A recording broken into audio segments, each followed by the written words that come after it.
are in the right place.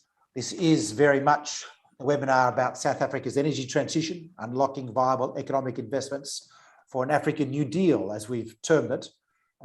People are slowly logging on. I'm Sean Kidney, the CEO of the Climate Bonds Initiative, filling in space, to be honest. In a couple of minutes, I'm going to hand over to Salim Fakir, who will do an introduction for us once we have a few more people who are slowly organizing. This is being broadcast on YouTube as well. People will be able to connect that way and hopefully will. At the bottom of the page is a Q&A button. If you want to ask a question, please click on the Q&A button and type a question. And we will attempt to answer as many as we can when we get to the Q&A session. And then on that note, Salim, I think over to you, my friend.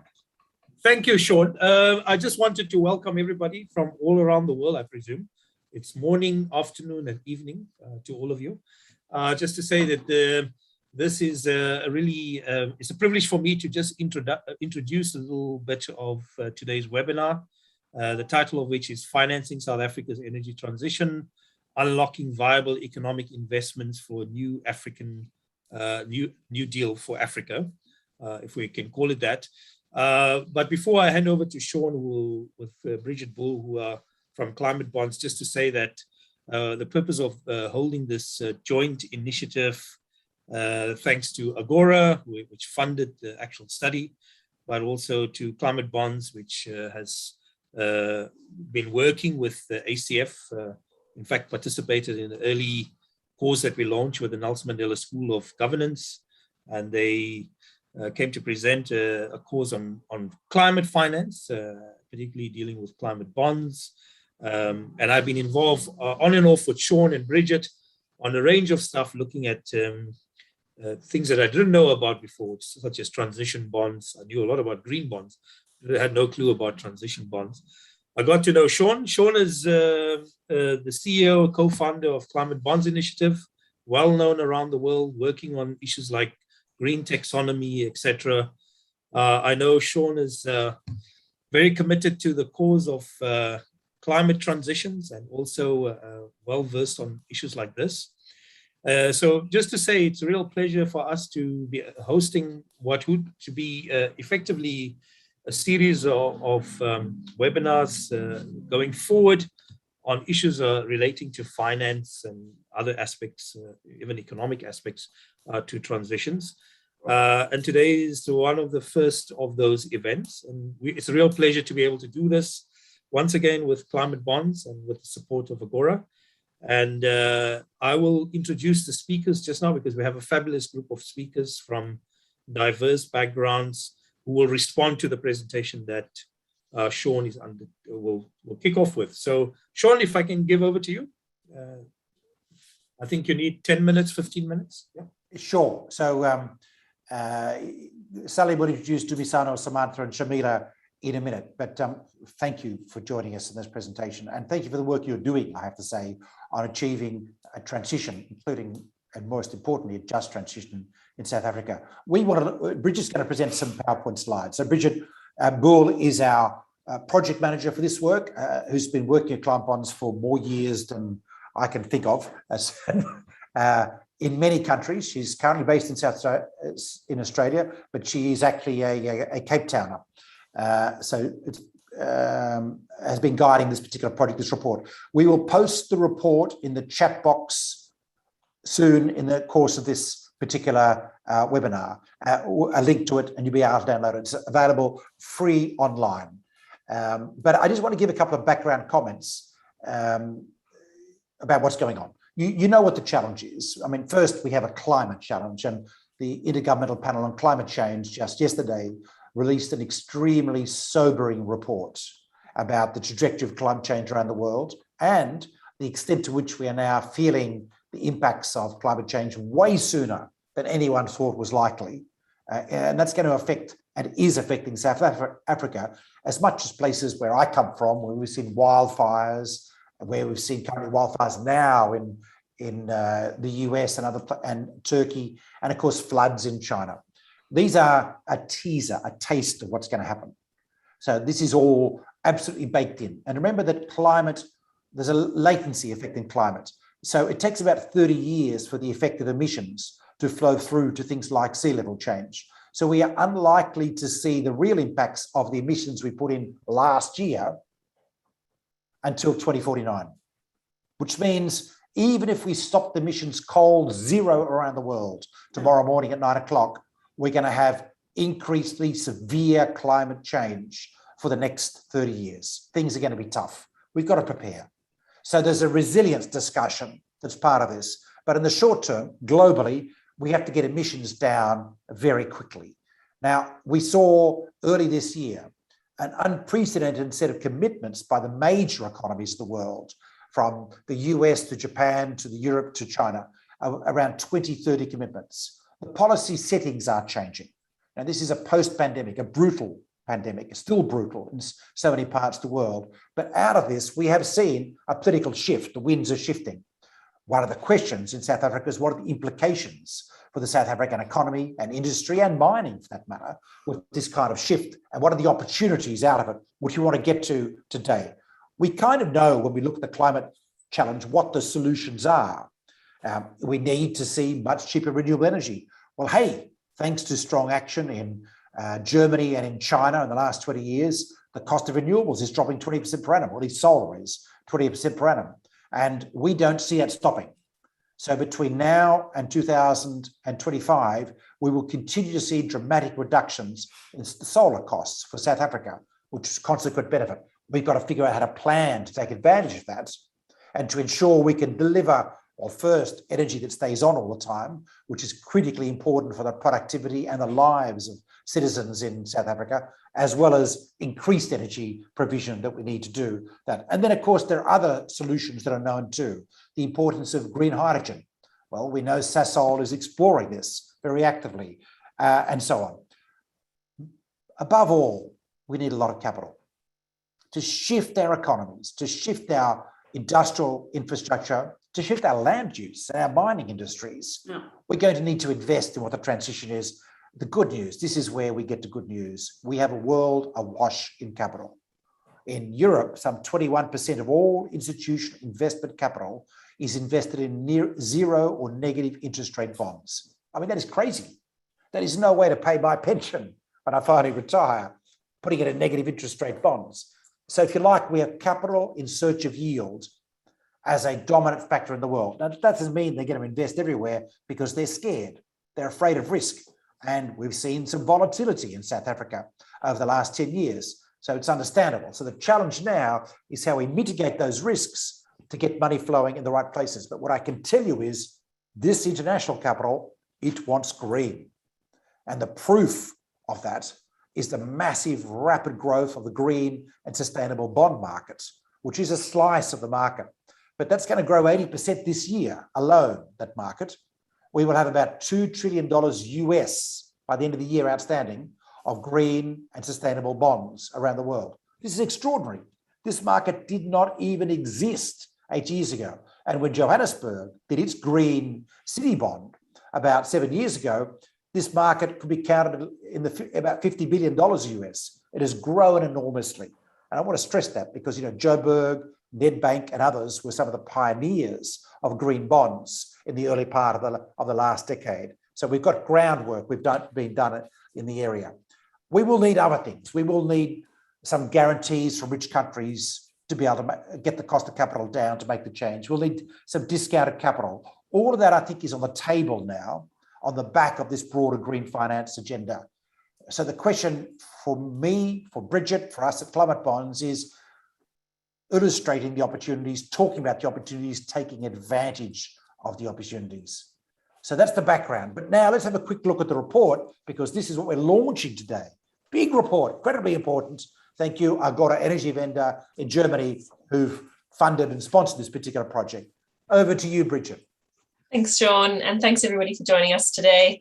It's not that big a report, actually. It's only 20 pages, so you can see it's quite easy to. The content is enormous and huge. So yeah, today Salim will take us through our panelists who'll be talking about to us later, but Sean and I will just chat about the report for a few minutes, and then we'll go on to the panel. And then we're really hoping you have lots of good Q&A to throw at our panel as well, because there's plenty to talk about. So Sean's already spoken about the growth of the green bond market that we've seen over the last few years, the market that didn't exist not so long ago. And it really is true. Pardon me. I used to do my first job at Climate Bonds was analysing all these bonds, and I had quite an easy job because it was a trickle of one or two would come in a month, maybe sometimes got 2 or 3 a week, and now I see emails from my colleague who's taken my place, and there's 100 a week to look at. So you can see that the growth has been enormous, and some of the kind of trends that we've looked at and we've seen, particularly in the last 2 years, is the sovereign green bond market, which only really started in 2016, and that was very small. So it really only kicked off 2017, 2018, has become quite an important part of the market. And as you might expect, with the COVID pandemic, governments, so sovereign issuance, but also government-backed issuance, so municipalities and government entities made up a huge proportion of issuance last year. So that's the green that you might see, the red that you see, and the blue. So those colours have all come very important last year and this year, and that's no huge surprise. And we expect that to continue, going forward.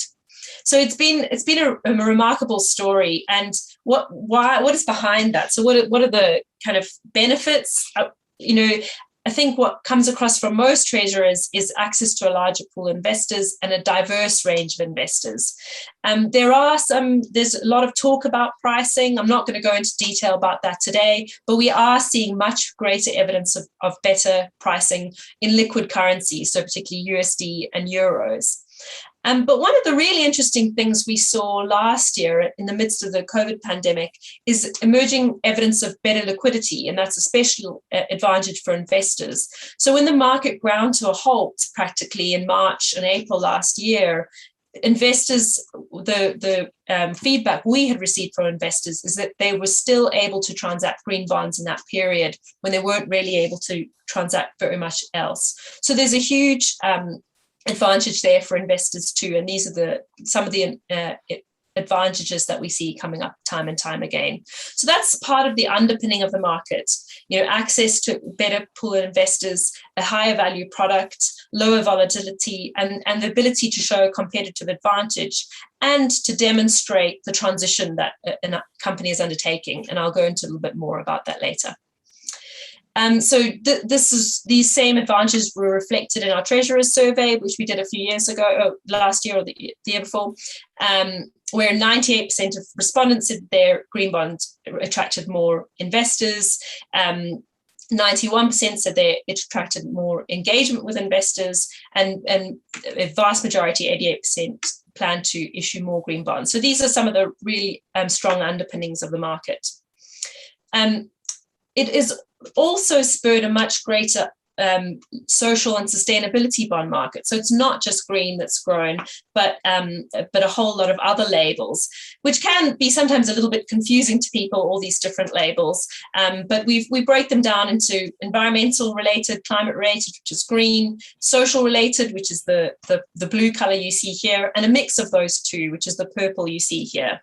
And that market, particularly in the social bonds, grew a huge amount last year.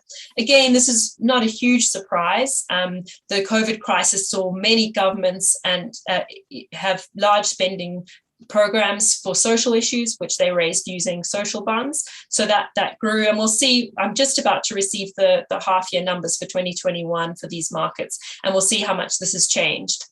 But yeah, there's a huge growth in other labels as well. Bridget, we're just having an issue with somebody saying they can't hear. I just want to check if generally there are people that can't hear you. How's my sound? So it seems like it's just a particular individual.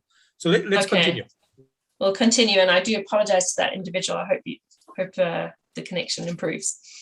So that's the wider market and the context for this. There is, we'll chat maybe a little bit more about taxonomies. There's a huge wealth of definitions and underpinnings that go for the green market in particular. So the what is green, and trying to address that question is a huge challenge, and that has the answer to that has grown a lot more over the last few years and has gone from a much more voluntary and principles-based paradigm in the green bond principles to a more regulated paradigm in the green finance taxonomy in the EU and in China, the green bond endorsed project catalogue.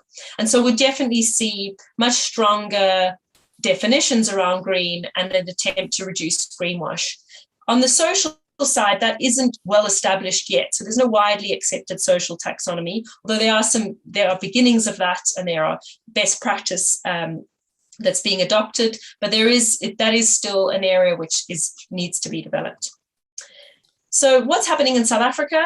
The growth has been a bit patchy. Sean's mentioned already some of the early pioneers, and that's been really strong part of South Africa, the South African green bond market, and really definitely was an early pioneer. But the growth has been kind of muted, and we've seen some really good issuance, but not a huge explosion just yet.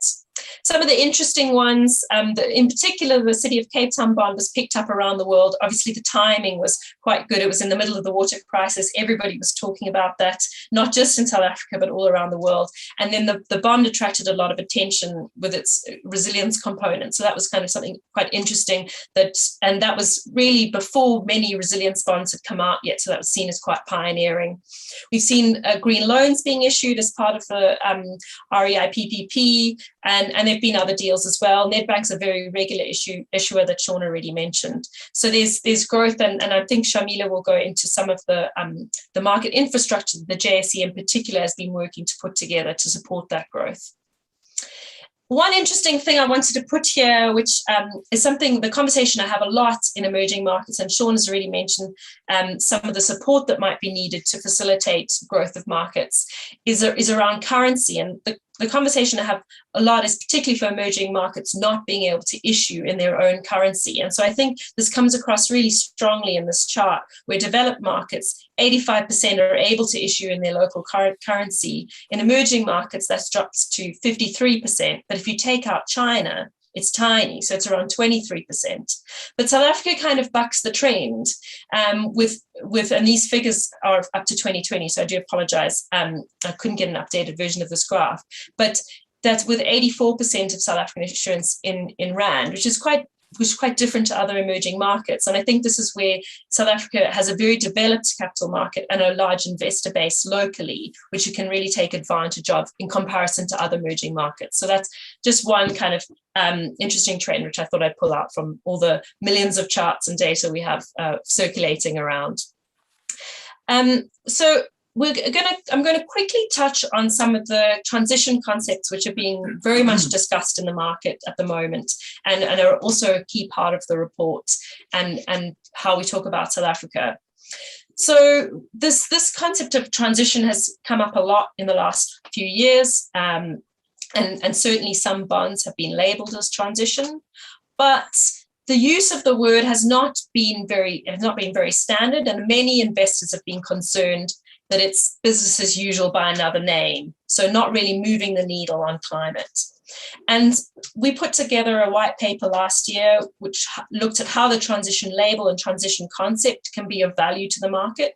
And some of the things that really came across was from a climate perspective, is one common goal. So that there's one common goal, which is the Paris Agreement, although there may be different routes to get there. But the ultimate goal is alignment with the Paris Agreement. So it's not a halfway house. It's not a little bit green, but not quite in line with the Paris Agreement. The trajectory is towards the Paris Agreement, even if the routes to get there are different. So that's kind of one of the core concepts when people talk about transition that we need to think about. The other thing that has been really useful in the transition concept is that it's not just applicable to use of proceeds bonds. So in the green bond market to date, mostly we've been talking about the green label refers to the asset or the activity that is green rather than the issuer as a whole. And that's been a critical part of the green bond market, but has also faced some questions about what is happening with the broader strategy of the whole issuer, and what's the rest of their business doing. And this transition label has brought out how can it be applicable to whole entities, and how can we say a whole entity is in transition. So that's kind of another critical question that we look to cover through this paper, but also as we do more work on this area. Some activities, and this is kind of the heart of the problem, is some activities face much higher barriers to transition to net zero by 2050 than others. And so the pathway may look different. And the key thing that we need to address is how activities work towards alignment with the Paris Agreement. So some will have higher barriers, and there may be possible variation in the short term based on those barriers, but this has to disappear as we converge to zero. So these are kind of the conceptual underpinnings about transition. We also put together 5 principles. So what does an ambitious transition look like? So we've already mentioned the science-based, so in line with 1.5 degrees and established by science. That's a core underpinning. We also said that offsets don't count. So they may count right at the end towards residual emissions, things that can't be offset, but this is not a core part of a transition strategy. We've said that technological viability trumps economic competitiveness. So we have to think more about what is viable, even if it might not be competitive in the short term, but what needs to change to make that competitive. And that's a key part of the conversation. But then probably one of the most important things is about action and not pledges. So commitments and strategies are one part, but then the action needs to be following up on those commitments and strategies. So how do we take that forward? So we obviously need much clearer definitions about what transition looks like, and particularly for the high emission sectors that are really relevant for these transition pathways. And that's something that we are working with at the Climate Bonds Initiative on. The European Commission is working on from the European side. The Chinese delegates are working on from their side. So a lot of work is going into this, but we are also working to make it much better, much more interoperable globally, much more harmonized. We also need much better idea about time. We know from the IPCC report that it's not just about 2050 net zero, but actually what we do in the next decade is what really, really counts. So those time-based milestones and pathways are really critical to understand transition and what it looks like for different activities. And that comes into it. It also requires better understanding of what needs to be phased out and by when. And that's certainly applicable to coal, but certain other stranded assets as well.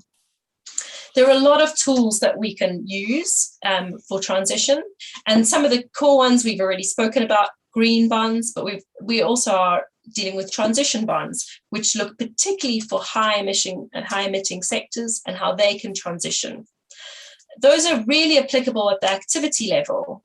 And when we go into the practicalities of it, I've said for assets and activities, they can use green and transition bonds. This is something that we know about and has been is a known pathway. The green bond market has kind of trodden the way on this, even though there might be new technologies that come into this. But at the entity level is a kind of quite a new area particularly for the bond market, a new territory. And this we are putting together guidance on this as we speak. So we need better net zero commitments, but also much more ambitious action around 2030 and what a strategy looks like. And this goes back to the 5 principles I mentioned earlier. One of the key important things for an entity level transition, and this is quite critical for this audience, is that it means if we're attracting entity level finance, that for a company, say like Eskom, it doesn't mean that all coal has to go off by tomorrow to attract entity level transition finance. It means that it's about how they're moving and how they're going to look tomorrow and the next day, as opposed to what they look like right now and today. So if that credible strategy is credible and being implemented, then this is something that we're looking to be able to certify in the future. So Climate Bonds Initiative provides certification of bonds at the moment, but strategies and entity level transitions is an area we're looking towards. So I think, Sean, I'm going to maybe stop there, as that was quite a kind of whistle-stop quick tour, but I know we've got so much to cover today. But I think I'll leave it there, and unless you wanted to follow up on any quick points. Look, let's get into discussion. You've got a sense now of what the issue, what we're saying, what we think the opportunities are. Let's get some feedback. Salim. Sure. Thank you both, Bridget and Sean. I thought it was an excellent presentation. I read it myself. I found it very easy reading. I have maybe for both you and Bridget to think about while we got the speakers going to respond to your report, and I'll line them up very soon, just to give very good clarity on two things that I think could be misconstrued. The difference between a transition bond and a green bond, how you see that. And the second part is also, can you give us an update on green finance taxonomies there? I know there are 3 being developed, 3 different parts of the world. I'd like to know where South Africa stands on that. So let me then move quickly to the respondents, particularly Shamila, who probably has to leave by 3 o'clock. So we would like to release her very soon. I will talk about each of the speakers individually, but first let me give the baton to Shamila. She's the Chief Sustainability Officer at the JSE. I've had the pleasure of actually working with her before at the WWF when she was a board member. She kept, to me at least, under wraps to make sure that I performed. So just to welcome her to give this, and then I'll also introduce the other 2 speakers just now. So Shamila, maybe if I can hand over to you. You have 5 minutes to respond to what was Thank you very much, Thank Salim, and good afternoon, everybody. Firstly, thank you. The report, I think, was great. It was great reading and very succinct, and I think in many ways reflects the experience that we've had as the JSE looking at these sorts of instruments. Salim, and just a correction, I didn't keep you under wraps. I kept you on your toes. Big difference. But so when we're looking at the markets, I think the first thing is to look at, what are possibly the issues as well as the opportunities that we're facing. So the scene has been set, I think, quite helpfully as to what this looks like. We certainly have noticed that there just looks like there's only one trajectory right now for the market broadly in sustainability themes instruments, and that is upwards. The challenges, I think, which Rich has also touched on, is the issues around credibility. And those are the things that are coming into vogue a lot more strongly now. One of the big concerns that we're seeing globally is the issues of greenwashing. And so understanding the credibility of anybody claiming to have green credentials, I think is going to become more and more prominent as we go through this. Now, as the JSE, we have quite a unique role to play in that there's a regulatory division that develops the guidelines and the rules under which anybody can actually issue these instruments and call them a certain thing and allows for that to happen. And then, of course, it's just creating the enabling environment and the norms around that. And understanding itself, potentially what should credibility look like, and hopefully do that by putting in place the right kind of structures around rules and like. So to give you a quick example, what we did with green bonds was we looked at the climate bond, the green bond principles, and then codified the recommendations into listings requirements, which then helps with bringing credibility to the market. And then looking at those and allowing for a level of flexibility within that. And the thinking behind that was, even before there was the word transition or the notice, was actually say that we need to look at context, and every jurisdiction has context-specific considerations. And so there's a level of flexibility that might be required in an economy like South Africa that doesn't mirror a European economy where there's multiple different energy sources and open markets and things and similar. So what would be the kind of issues that we might face in this market, and what sort of flexibility do we need to bring in, while at the same time helping to ensure that credibility is maintained in the market? And so our framework, it ultimately was a little bit more flexible, but still had certain reporting requirements, for example, that were not negotiable. And then the expansion of that to reflect on where the market is going was that last year that was expanded to include social bonds and sustainability bonds with a similar perspective of codifying certain principles to allow for that to change. And of course, we've seen, I think, quite good uptake. Bridget, you've pointed that out already from the graphs and the stats, that we've kind of bucked the trend in some ways in emerging markets, because we do have deep and liquid capital markets in South Africa, and actually a very large local investor base. So those things have certainly played into our favor, and hopefully will be favorable for the growth of the market going forward, coupled with the fact that it's a jurisdiction with very highly and well-respected regulation, capital market regulation as well, which plays an important part in credibility. And hopefully the JSE, of course, plays a massive role as an exchange that's respected. And so when you're listing on there, then those instruments hopefully come with a level of credibility. Now, to expand on that, the opportunity again is to see, well, what next in that area? So we have just finished a public commentary period now, which is actually relooking at the rules for that sustainability segment across those three instrument types I've mentioned. This is also now put in draft listings rules for transition bonds and sustainability linked bonds, which of course is now next level and allowing for different types of issues or different types of needs to be met via those markets. So we've got largely at this stage very positive feedback on that with some good critical comments. I think I can't comment on behalf of the regulator. It's quite strong Chinese walls within the JSE, but I think that's been good. It has been largely welcomed. So transition is certainly very, very relevant for our economy, where we're sitting still with 90% of our energy coming from coal-based resources, the need to commit and the push for higher ambition at the national level for the country. So the markets will need to respond in being able to try and support that. And hopefully these instruments will be able to help finance a transition in a more credible way. And that by having the market leading with some of those instruments allows for that capital to flow a little bit more easily. So I'm just going to leave it at that. And hopefully that sketches out the opportunities as well as possibly some of the challenges and the things that we will look out for. I'm very happy to take questions later. Thank you. Thank you, Shamila. I just also want to note both Sean and Bridget, there are two questions for you. One particularly around the place of gas in the transition. I think we'll get those in the Q&A, Talim. Let's go for the speakers first. And then I will introduce Samantha Asherman. She's the Associate Professor of Economics at the University of Johannesburg. And she's also the director of the university's MPhil program on industrial policy, which is jointly run with UNIDEP in Senegal. And I know Sam also from a previous encounter. She's also professor of economics and so on. So we've asked Sam also to just comment, and maybe Sam, if I can hand over to you, Samantha. Sure, thank you. I'm really very happy to be part of this.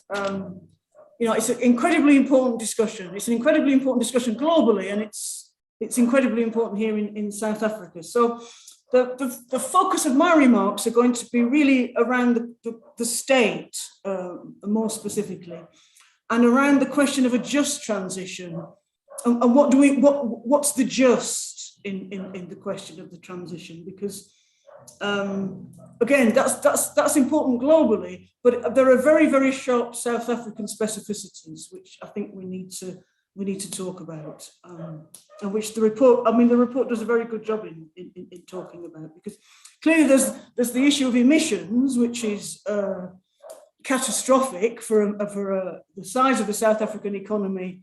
You know, it's a middle income economy to be in the top 20.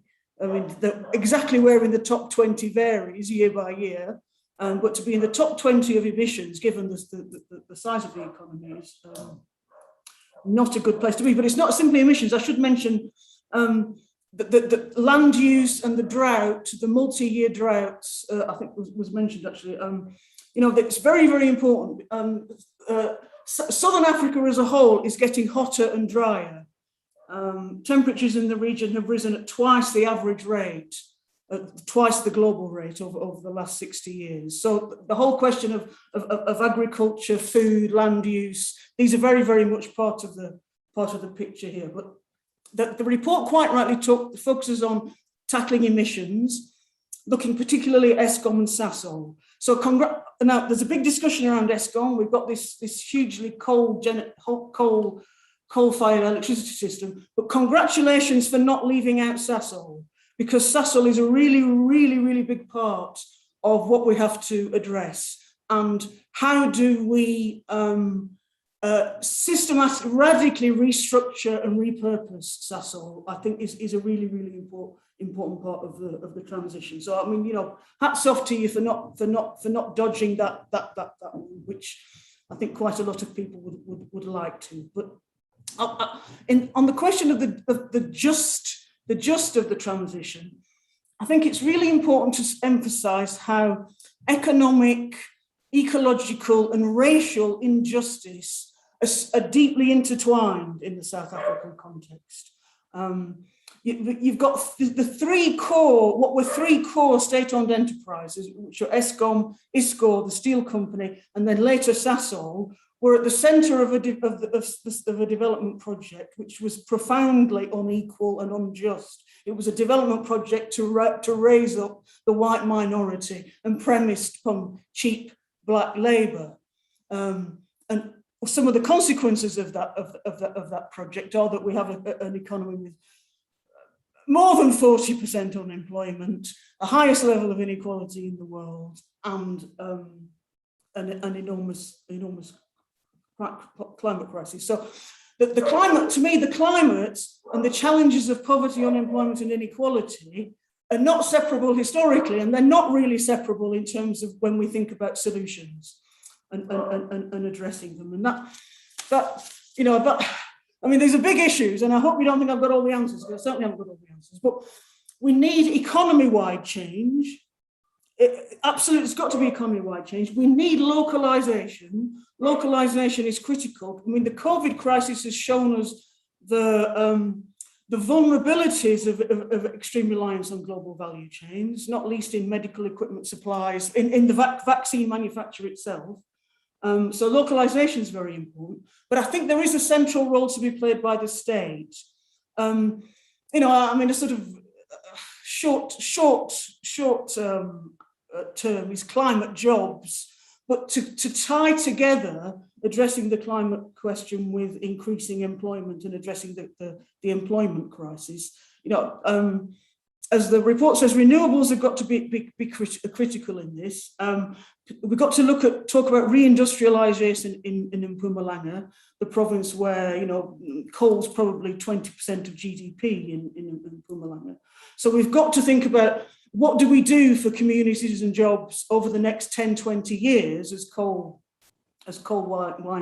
winds down, quite rightly. So we've got to think of supporting workers and communities and extensive retraining. We've got to think in terms of wider strategies, tying climate proofing the economy with meeting basic social needs. There's a crisis of social needs. Anyone who's followed the events in July in South Africa will know this. So we've got to look at things like the transport system, which is heavily dependent upon roads for freight. It doesn't meet the needs of the majority who, because of apartheid spatial planning, generally very often have to travel long distances if they're lucky enough to work in very, very inefficient and expensive transport systems, minibus taxis mainly. And I think we also have to talk about issues around housing and building public, low carbon, densified housing.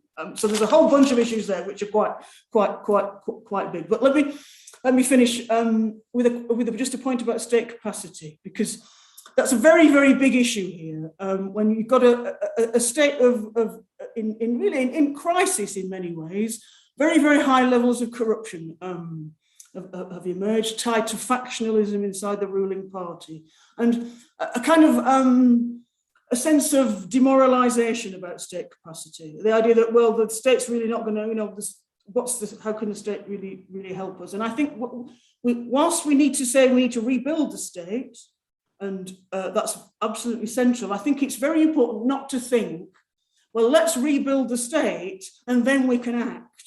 We've got to think in terms of how we've got to conceive rebuilding the state as part of a process of learning by doing, which we talk a lot about in industrial policy, and a failure as part of the process of learning by doing, and of rebuilding state capacity as we try to address some of these challenges. And I think that there are very important feedback loops from addressing poverty and inequality to building state capacity, because the state is undermined by the extreme inequality and the lack of social cohesion which exists in South Africa.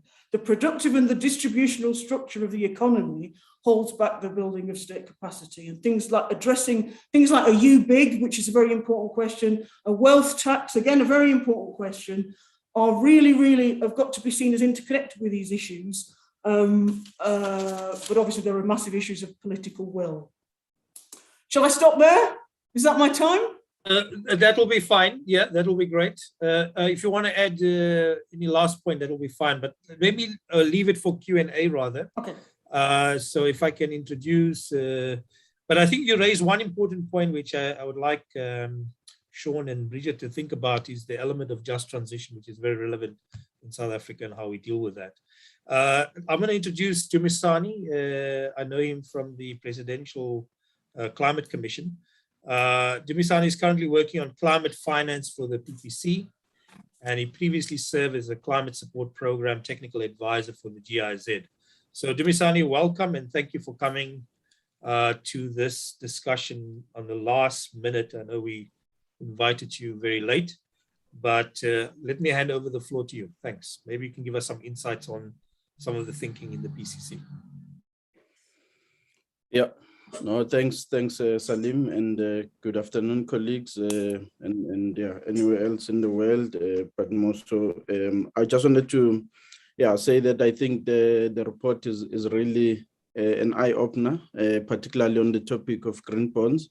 I was just trying to relate my experience with the green bonds topic as Bridget was outlining, how she used to receive one email a day or a week, and how that has changed significantly over time. And I think that's the case also on my side, where I only saw once or twice the green bonds topic, but of late, it's something that comes up much frequently, and especially so after the issuance of this DBSA large green bond that we saw earlier this year.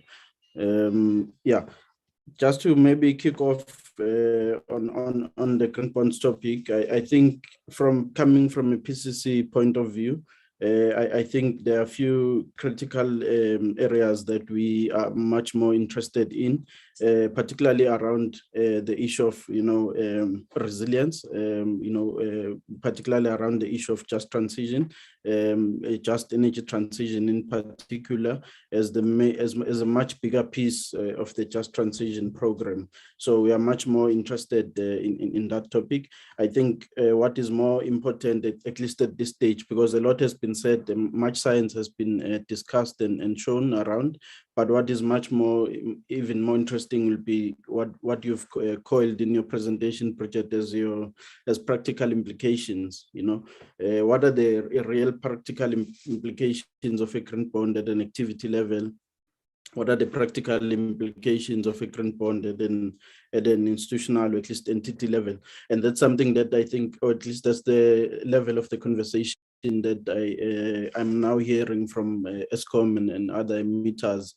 If you follow from our previous commission meeting, which we held recently, where we had Anglo-American already, talking to some of their transition strategy, and also if you follow then the topic thereafter with the ESCOM input. But I think even more important, I think it's also the economic recovery plan that the South African government began to adopt in October 2020. Where they're now starting to look at, for instance, the green economy intervention and how the pursuit of such a green industrialization and the green future, for instance, has an impact not only in addressing the persistent challenges of inequality, as Professor Samantha is correctly alluding to, poverty and unemployment, but it also offers us a sustainable solution to climate vulnerability and driving, of course, economic competitiveness, which is something that's really key and much needed for our country, especially in the current state of our economics. Yeah. Dumisani, you done? I would leave it at. Okay, thank you. I would leave it at that. Sean, I think you're going to handle the Q&A session, so I'm going to hand over to you. I do have one or two questions, but I'll take it up later. But let me hand over to you. Thanks. Well, I guess in that case, we should ask you, Salim, what your questions are as the moderator of the Q&A session. What do you think, Dumisani? Shall I try that to get Well, you I going? think they're very similar to what Peter asked, which is, I have two basically, which I want to ask you is far away. The extent to which South Africa has enough liquidity to be able to raise green bonds using the domestic currency. That's the one. And the second is the role of National Treasury in being able to provide for sovereign green bonds that can support the diverse programs. And the third is the challenge of displaced workers, how we can build that into a green bond or transition bond program, particularly for these two entities that we've talked about, Eskom and Sasol. I hope that's helpful for you. Thanks. Well, Shamila, Samantha, he asked tough questions to get us going. Shamila, I might get you to come in a minute on the sovereign question. Our general line is that bond markets are supported by sovereign issuance, and green or not green, whatever, any kind of bond market, because the sovereign issuance provides liquidity and benchmark pricing. So it would be beneficial if we can get to that point in South Africa, but we're not there yet. What's the view from JSE? What are you thinking about the need for sovereign issuance and, of course, the prospects, given the comments we had earlier, which make it look tough? So, Sean, if you just look at the media, I think that, and to Ms. Anna's point as well, you can see that there has been interest, and Treasury has been looking at this, and you have been seeing the interest from the sovereign. So, interest, of course, doesn't necessarily mean that there's action in there immediately, but at least I think that's been talked about. So, I need to be very careful because we need to be careful about not making any clear indication of pipeline, for example, sure. On the JSE side. But I think the fact that it has at least been considered and that we've had discussions and, that there is sort of broader discussions and even supportive actions from the broader finance communities, wanting to effectively encourage a sovereign to consider doing an issuance, I think is very positive. So at least as a first step, it's not absent from the conversation. And there have been good examples as well, on the continent, if you look at Nigeria and their sovereign bond issuance. And I think the way in which it was done provides good examples as well. So I think creating that base of saying that it can be done and this is how it can be done is important.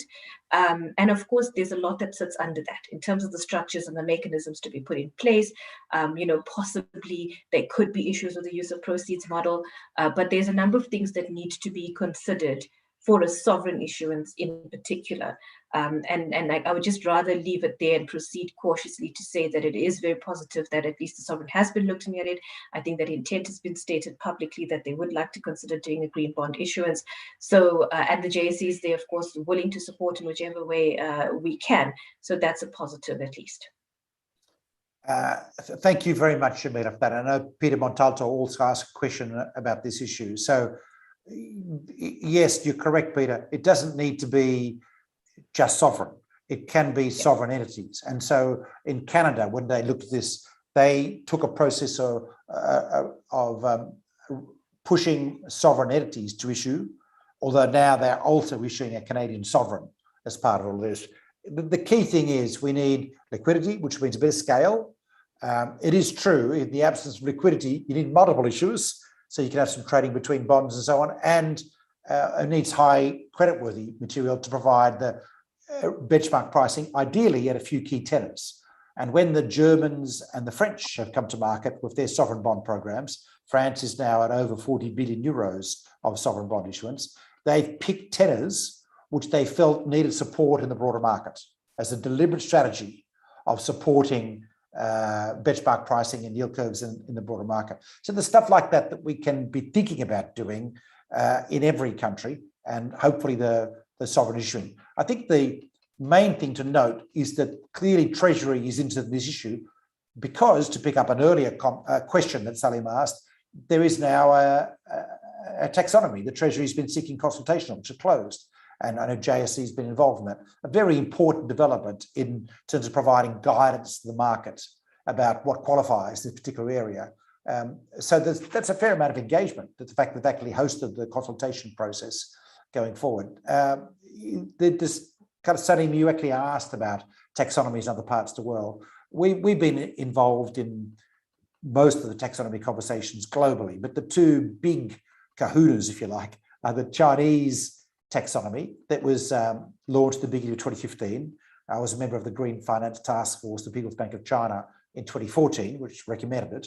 And that's underpinned the growth of the Chinese market very successfully, I have to say. Now, that's the rooms to adjust. They put out an updated taxonomy, confirmed on the 21st of April, a day before the Biden Climate Summit, and also the day that Europe launched its taxonomy, or rather released it to the European Parliament for approval. Symbolically important, because you've heard Bridget say earlier about how now we're working between Europe and China on a common ground taxonomy.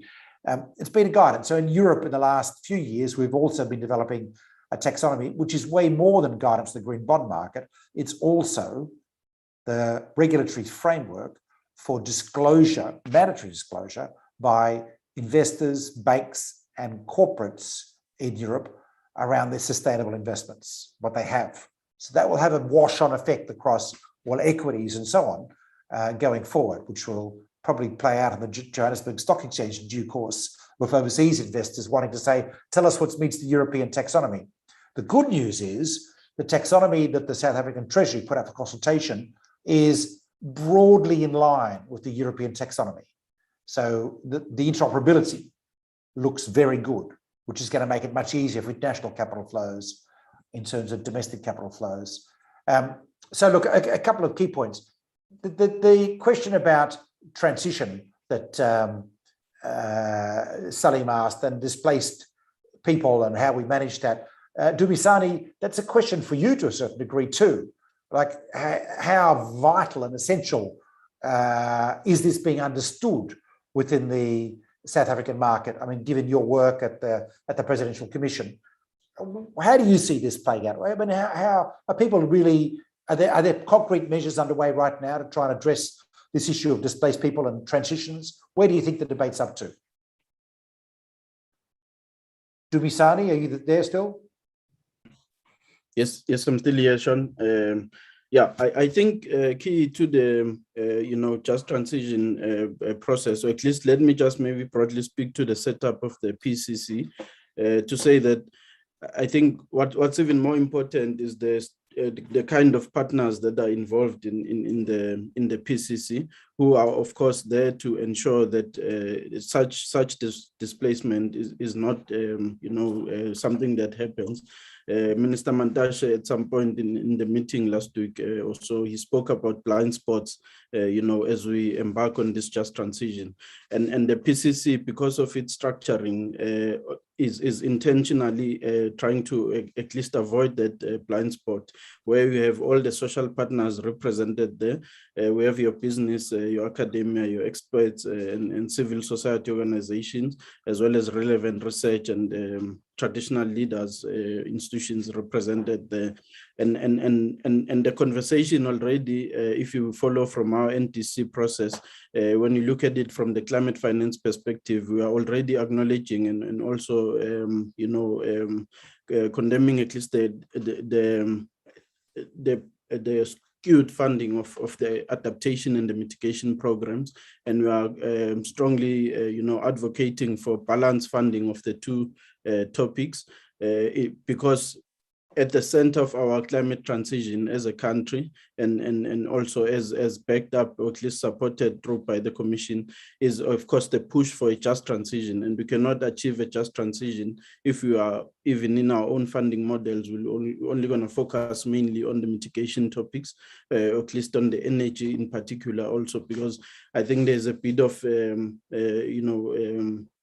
awareness that's required to also provide guidance around the adaptation funding, which is rather more important, at least in terms of the climate, or at least reducing the climate impacts. For instance, if you think about an early warning system and how much value that system has for an investment like an infrastructure project. Say you are constructing a bridge somewhere, maybe in a coastal area, and you lack the early warning system, which will mainly come from an adaptation investment. You could easily, find yourself losing so much, capital from whatever project or program that you're investing in there, if you lack, the relevant resources to give you an early warning system in terms of how best you can structure that, given whatever observations that the science is making at the time, given whatever, recommendations that the science is giving at the time, and as far as your infrastructure project is concerned. So I think a balance of both in terms of investment is what's key. At the center of the presidential work is, of course, engagements.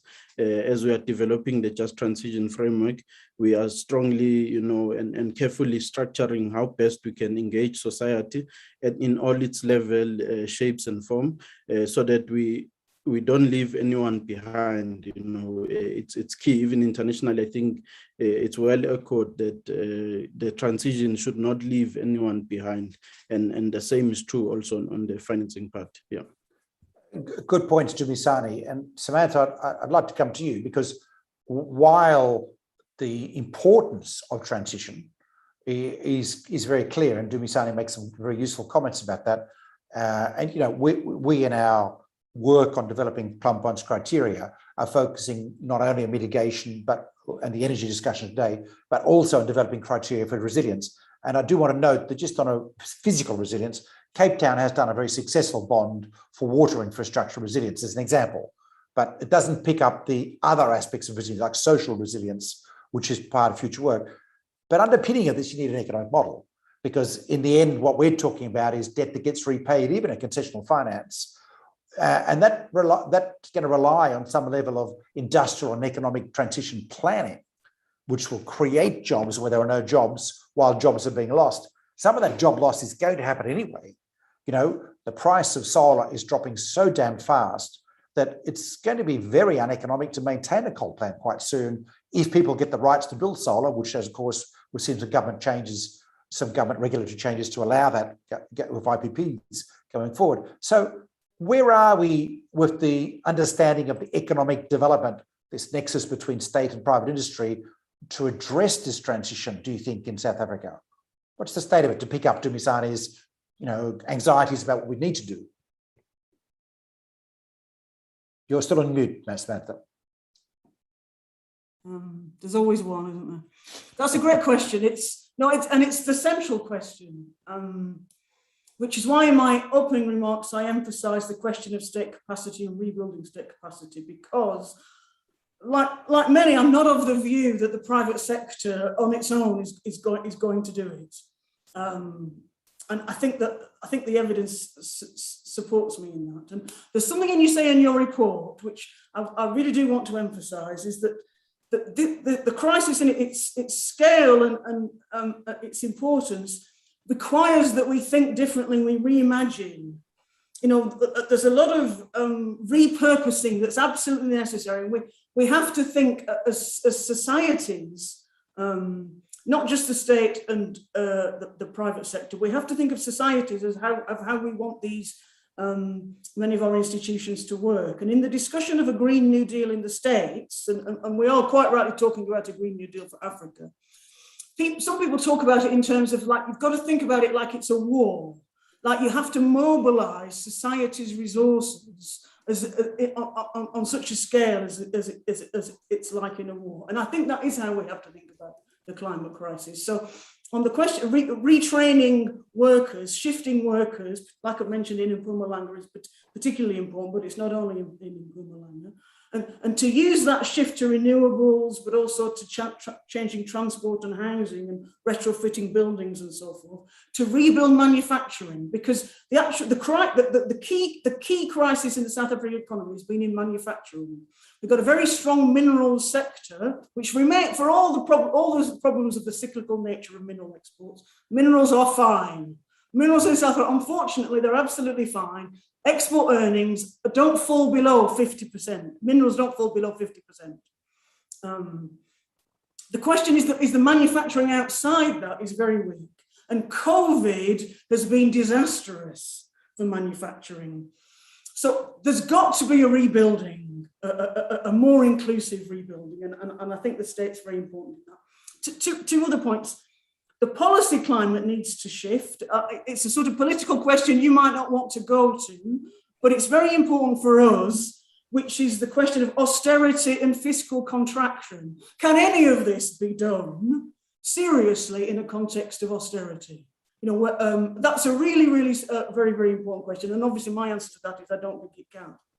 But further, I would like to add that, the international financial system has profound flaws that don't aid this process because of the way it encourages speculation and short-termism, and it doesn't encourage and reward long-term fixed investment for green infrastructure, which is exactly what we need. Yeah, I would say that's changing. And one of the features of the green bond market is a dominance by institutional investors who have a longer term time frame. And one of the reasons why Bridget mentioned that green bonds still were traded in March of last year while bond markets froze globally is because of the long-term belief in the nature of the investors who dominate, this view that this is an instrument that will continue to be useful, as well as its bonus features. And someone asked a question actually about the impact on volatility here in terms of global economy. At our conference, at our Climate Bonds conference in the second week of conference, if you're all interested, let us know, come along. It's days of online stuff.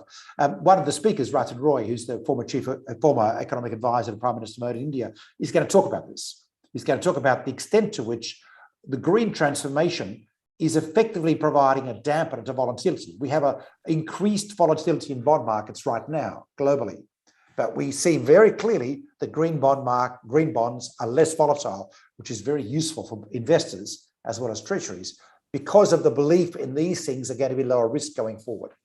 And I think that's a clue. In the last 10 years, we've seen a switch from green transformation investments as being seen as high risk and scary to actually being precursors of change coming through and therefore lower risk because they're less likely to be impacted negatively by policy changes, which is a good clue about how this change is going to happen. We're actually now developing a preferential bond market, with a lot of long-term fixed income investments in there. Now, there are still a few thorns in the shoe, like currency, but that's changing too. I see, and we had another question about currency appetite. We see a lot more investors now willing to take the risk on sovereign level domestic currency issuance in Europe and the US and in Japan. They can hedge that as long as the national government is providing some level of guarantee domestically. So you see the prospect now of a lot more sovereign or sovereign institution, by the likes of government entities, bond issuance in domestic currencies around the world coming through. And we've had this long-running conversation with the Indian Ministry of Finance. Prime Minister Modi will not countenance a US dollar Indian sovereign, but he doesn't need to. And we've introduced him to investors in Netherlands and UAE who say, no, we want a sovereign green bond in Indian rupees, which hasn't been done yet, by the way. Watch this space. It's coming sometime in the next 12 months. And now I think that's a big opportunity for South Africa. Now, we've already seen a lot of international development bank bond issuance in Rand because the extra yield of the currency is attractive and allows them to cover their hedging costs. So look, I think there's a lot of different things changing now in terms of global investor appetite. I'm going to say, and this might seem amazing when you see the challenges the South African government is facing, that most investors are zero rating sovereign risk in South Africa, despite the challenges we face at a treasury level. So there's an opportunity there. Now, it doesn't mean they're paying zero interest, by the way. I mean, accepting zero interest. We all understand there's a risk profile still associated with the credit rating, but it is nevertheless an opportunity that we need to pursue in that area. Look, we've got a couple of other questions that I wanted to just make sure we tackle. Someone asked about gas. Whoa, yes, you're right. Let me be very clear what the science says first. The Intergovernmental Panel on Climate Change report yesterday talks about the incredible expansion of methane leakage over the last 10 years, a deep worry for all climate scientists, because methane in the short term is 80 times more potent than CO2. So even a small increase blows out everything. The International Energy Agency, in its net zero report a few weeks ago, about what the 2050 net zero targets look, said very clearly there can be no new fossil fuel investments anywhere if we are to meet our Paris Agreement targets. So that's what the science says. Now, we know there is fossil fuel investment going around the world. I'm going to say new coal, that day is over. Investments in new coal plants are largely dead as of 2021. With the withdrawal of Japan and Korea with low interest rate finance for coal, ASEAN issuance has stopped. China has not done any support for international coal this year, and we don't believe are going to do any more. And we also see a whole lot of countries finding the running costs of coal are being beaten by the running costs, including levelized cost of solar. So in India, 60% of coal-fired power plants are apparently, according to IEFA, one of the global think tanks, running at a loss at the moment because their premium customers have been taken away. So in that context, I think coal, which is a challenge for Eskom, of course, to understand this, is pretty well dead as a viable investment going forward for international investors. Gas is very challenging. We see some big changes coming through. The understanding of the problem of gas, in the leakage factors, which, if you get a 3% leakage factor in the gas pipeline, you actually you end up with a gas-fired power station that has a emissions footprint a bit like a coal-fired power station because the potency of gas.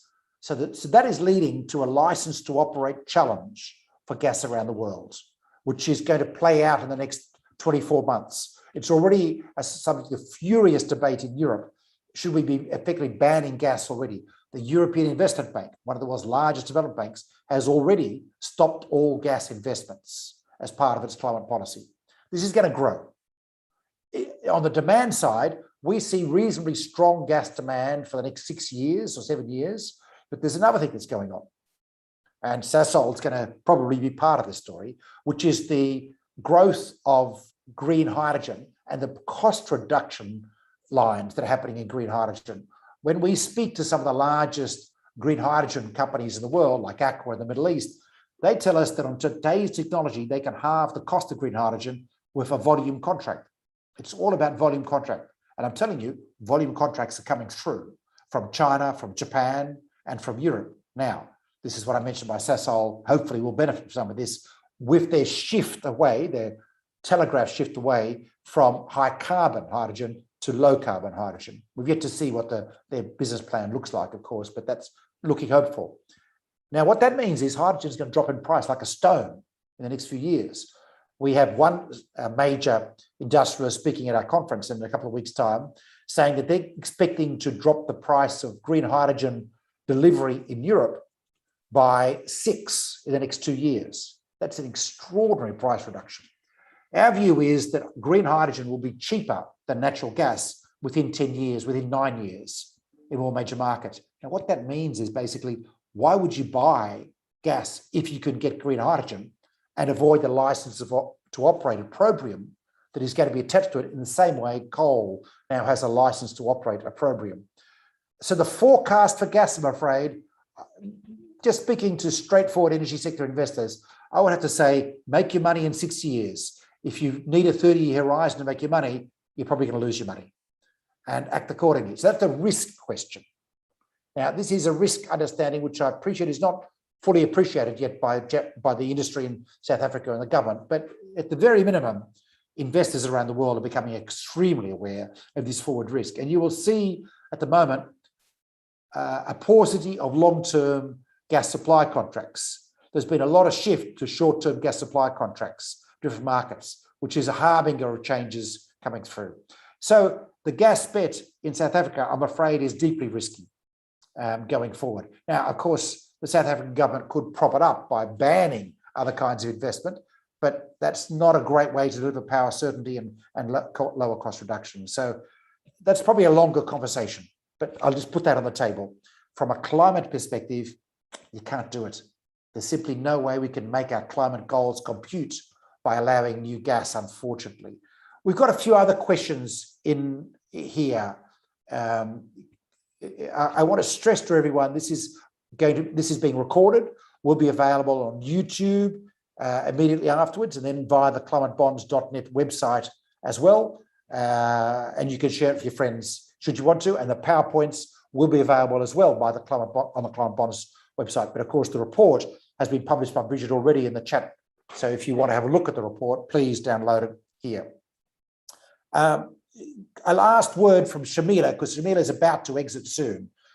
Shamila, can I ask you, given what you've heard so far, and also given the great work that JSE has been doing on green listings and so on, give us a sense of what you see as the opportunity going forward. Give us a bit of a landscape from your perspective, ignoring sovereign bonds. We're not going to touch that at this stage. Sure. Thanks, Sean. The opportunity, I think, definitely, or not more a necessity than an opportunity, I think, is for a lot more conversations to happen between private sector, the finance sector in particular, and real economy players, and of course government within that, to understand and to get a level of certainty on the transition pathway for the country. So that is going to underpin a lot of the ability to get the finance in, and not just, the private sector kind of public listed debt kind of view, but generally the financing that is going to be required for the country will need to be underpinned by a credible transition strategy that we do need to get buy-in for.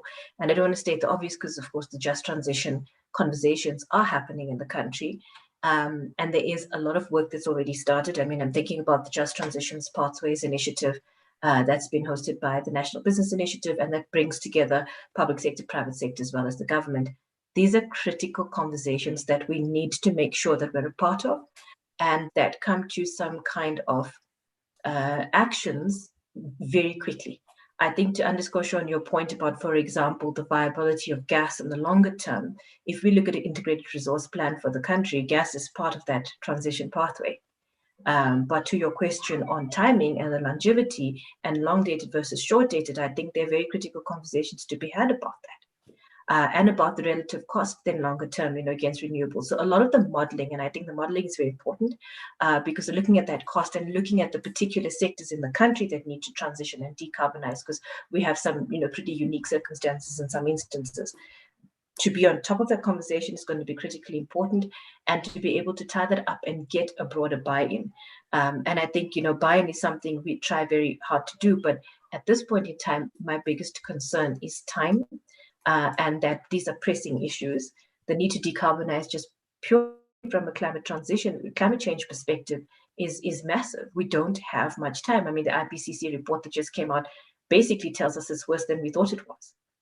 And so the need to do that and to enable that finance is critical. For us to be aware, I think, of the conversations happening in the country and where those are going to influence policy is going to be exceptionally important. And then the role of getting that finance, for example, I think, Dumisani spoke a little bit earlier about going in with great ambition, possibly, because we realize that in some instances, that finance debate is going to be a factor of what happens in other jurisdictions who are moving faster and who are more ambitious. And what is the best opportunity for us to leverage that? I won't go deeply into the different mechanisms, because, there's blended finance, there's a couple of other things, there's international finance and support that would need to be leveraged. But I think until we are certain as a country as to what that pathway is, the ability of the market alone to make the impact is limited. And so that coordinated effort across the board, that certainty, that willingness, will be what props up those institutions to be able to ensure the reallocation of capital to where it really needs to go. So for me, those are, I think, the key parting shots. Thank you, Sean. That's a critical comment, Shamila. Thank you. And plays to what Samantha was saying too about the need for collaboration. And I will say, couldn't agree more. Frankly, in every country in the world, when I was on the People's Bank of China Green Finance Task Force in 2014, that was also, even in China, when you thought, hey, state capital, they said that the state is not going to have enough capital to make the transition. We need to mobilize private capital, including international capital. We think that more than 70% of the capex around the transition in the next 30 years will be emerging markets, a total inverse of what we've seen over the last 30 years. So that involves capital shift from rich countries to poorer countries, I should say, as a critical part of this transition, which of course makes sense because the dynamism, the growth, the population that can be mobilized is in places like South Africa. It's not, frankly, in Denmark.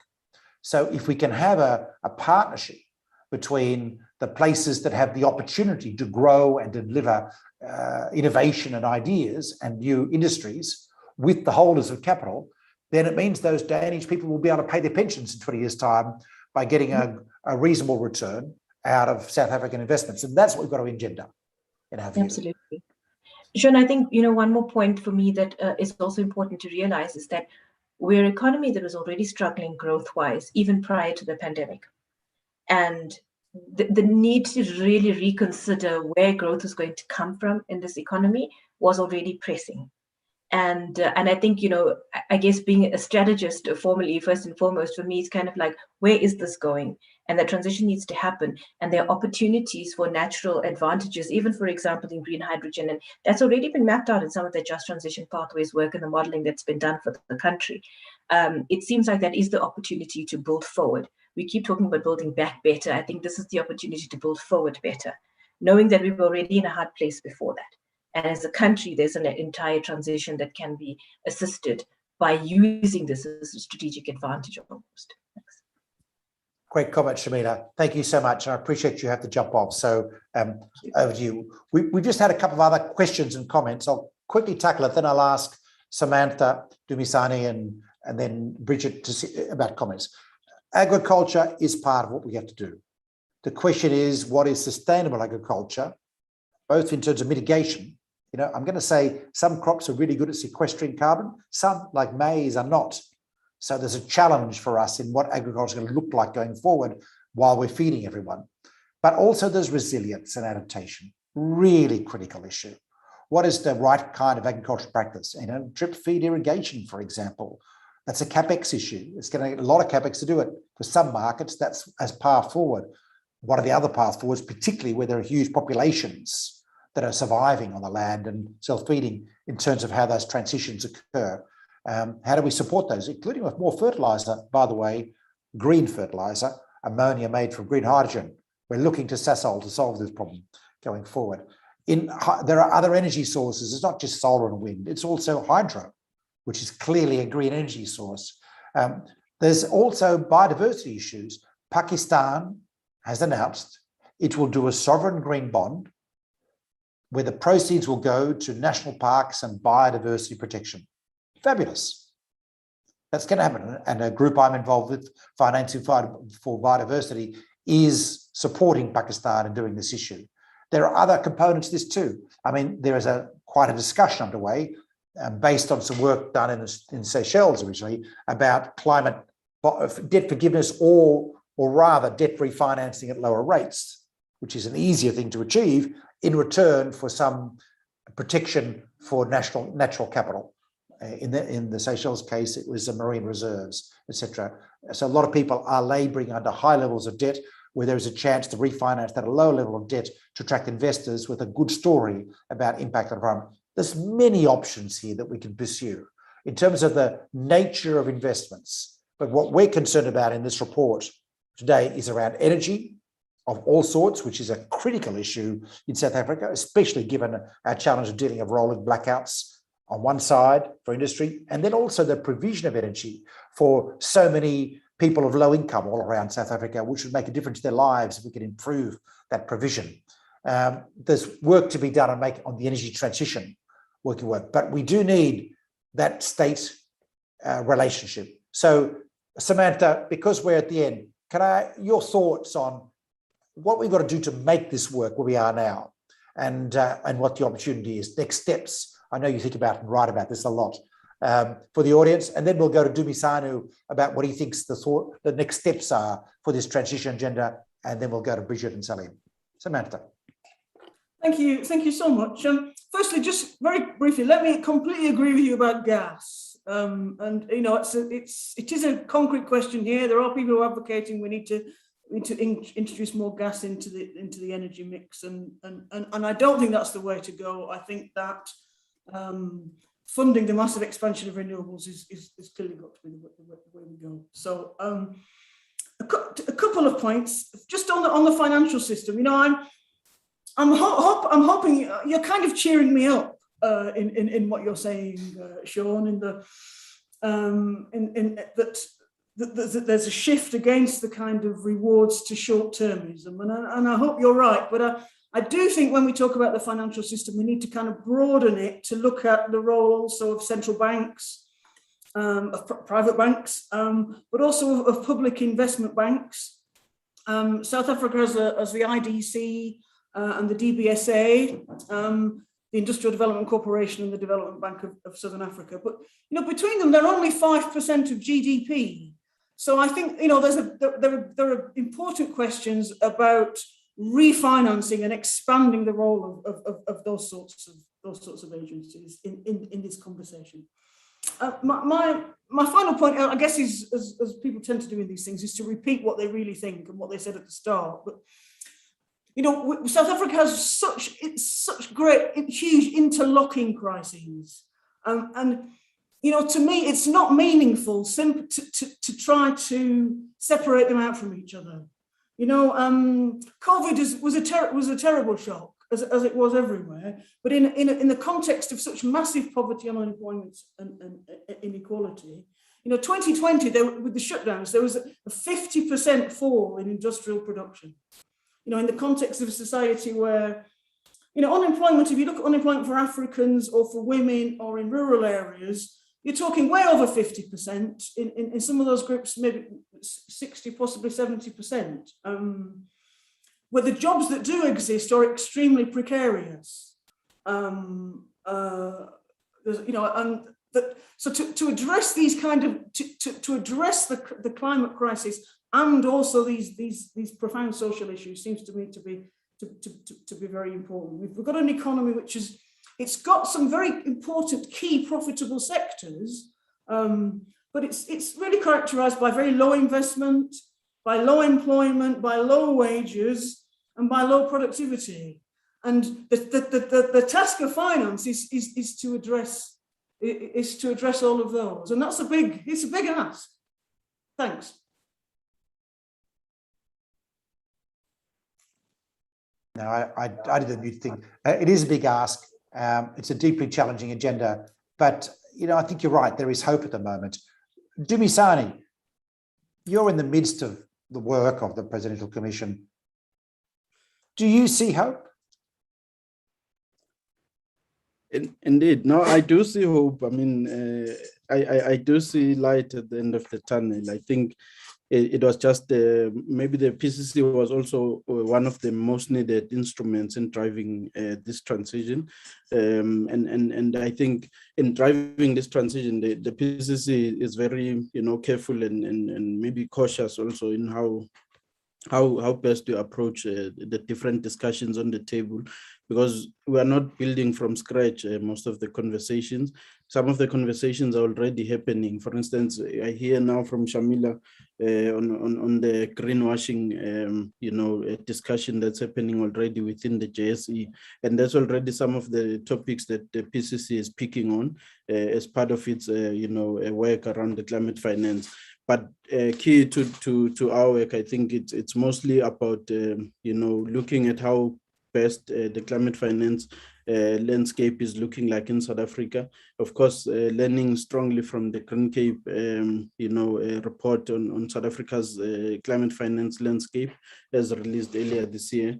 So that's one of the pieces of work that the PCC would like to take forward and see through more on a much more regular basis, so that it provides an insight and a planning platform for both investors but also the government of South Africa in terms of tackling the climate finance topic.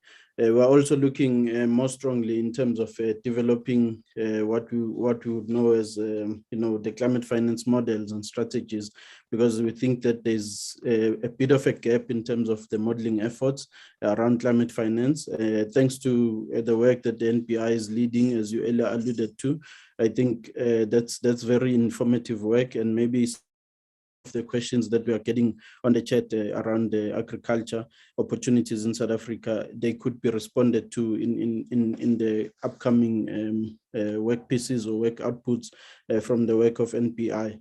But coming back to the issue of the type of finance that I think is relevant for assisting the climate transition agenda of South Africa, I think we are looking for a type of finance that will really be incremental, that will at least, work well with our institutions, and as far as building smooth climate finance target, which will help us build the necessary capacity at a national level, even to some extent at a subnational level, to absorb the climate finance that's readily available internationally.